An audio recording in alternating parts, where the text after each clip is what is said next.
Hello दोस्तों, news number 1 YouTube channel में आपका स्वागत है। आज का आर्टिकल है यूएन रिपोर्ट है 2005 से 2019-21 के बीच भारत में 41.5 करोड़ गरीब घटे। यूएन बोला ये एक ऐतिहासिक परिवर्तन। चलिए आगे देखते हैं आर्टिकल में क्या है। वर्ष 2005-06 से वर्ष 2019-21 के बीच भारत में गरीब लोगों की संख्या में लगभग 415 मिलियन यानी कि 21.5 करोड़ की गिरावट आई है। संयुक्त राष्ट्र संघ के अनुसार यह एक ऐतिहासिक परिवर्तन है।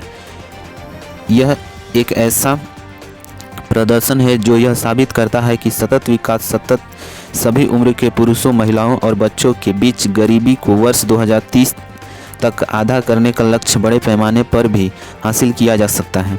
संयुक्त राष्ट्र विकास कार्यक्रम और ऑक्सफोर्ड विश्वविद्यालय में ऑक्सफोर्ड गरीबी विभाग और मानव विकास पहल की ओर से सोमवार को जारी किए गए नई बहुआयामी गरीबी सूचकांक नामक की रिपोर्ट में कहा गया है कि भारत में 2005-06 से वर्ष 2019-21 के बीच गरीब भारत में 415 मिलियन लोग गरीबी से बाहर निकल गए हैं।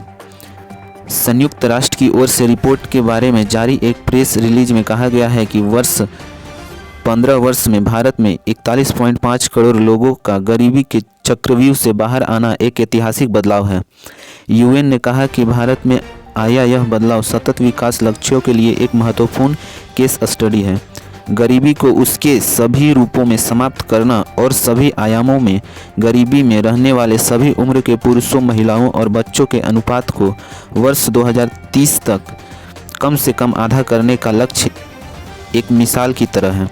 रिपोर्ट में कहा गया है कि 2020 के जनसंख्या के आंकड़ों के अनुसार दुनिया भर में सबसे ज़्यादा गरीब भारत में है।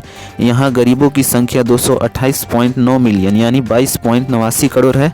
इसके बाद नाइजीरिया का नंबर है जहाँ 96.7 मिलियन 9.67 करोड़ गरीब हैं। प्रगति के बावजूद भारत की आबादी कोविड-19 महामारी के बढ़ते प्रभाव और खाद्य और ऊर्जा की बढ़ती कीमतों के कारण प्रभावित हुई है। रिपोर्ट में कहा गया है कि कुपोषण और ऊर्जा संकट जैसी चुनौतियों से निपटने के लिए एकीकृत नीतियों को प्राथमिकता दी जानी चाहिए। रिपोर्ट में कहा गया है कि आंकड़ों में सुधार के बावजूद वर्ष 2019-21 में भारत में 97 मिलियन गरीब बच्चे थे, जो वैश्विक MPI की ओर से कवर किए किसी भी अन्य देश में मौजूद संयुक्त रूप से गरीब लोग, बच्चों और वयस्कों की कुल संख्या से अधिक थे। बहुआयामी नीतिगत दृष्टिकोणों से पता चलता है कि एकीकृत हस्तक्षेप से लाखों लोगों के जीवन में सुधार लाया जा सकता है। रिपोर्ट में कहा गया है कि 111 देशों में 1.2 अरब लोगों में 19.1% लोग भीषण बहुआयामी गरीबी से जूझ रहे हैं। इनमें से आधे लोग 593 मिलियन यानी कि 59 करोड़ से अधिक 18 वर्ष से कम आयु वर्ग के बच्चे हैं।